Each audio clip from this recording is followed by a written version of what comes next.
Charge का unit coulomb, area square metre पर metre.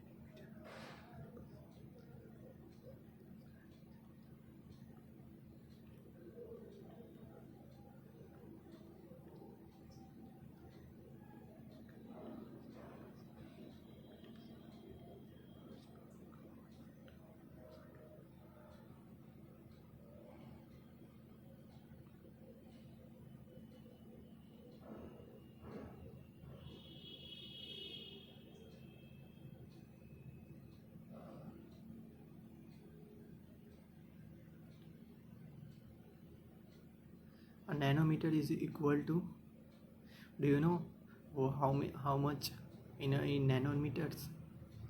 In nanometers we get a 1 nanometer equal to 10 के power minus 9 meter.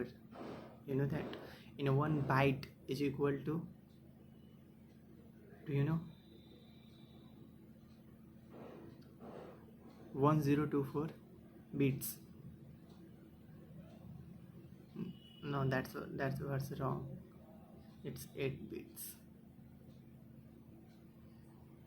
The unit used internationally for measuring the volume of crude oil is barrel.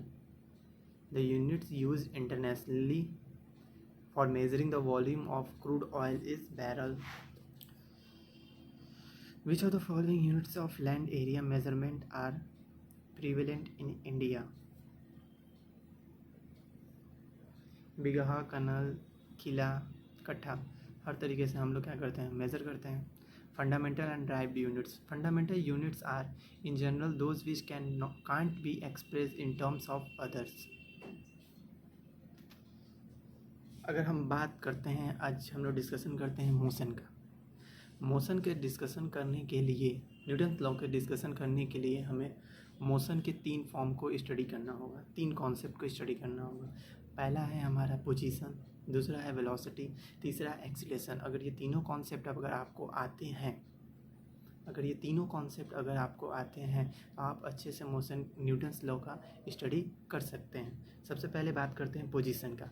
The first idea needed in describing the motion of an object is its position relative to some fixed reference point. पहला आपको क्या नाम है, किसी भी object का position बताने के लिए आपको कोई एक फिक्स्ड पॉइंट, एक रेफरेंस पॉइंट की आवश्यकता होगी. दिस इंटाइलिस 2 आइडियाज़, ये हमारे पास आते हैं 2 आइडियाज़ के थ्रू.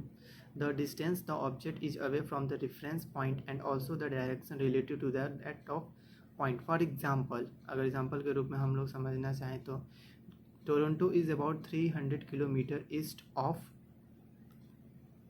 Vancouver position.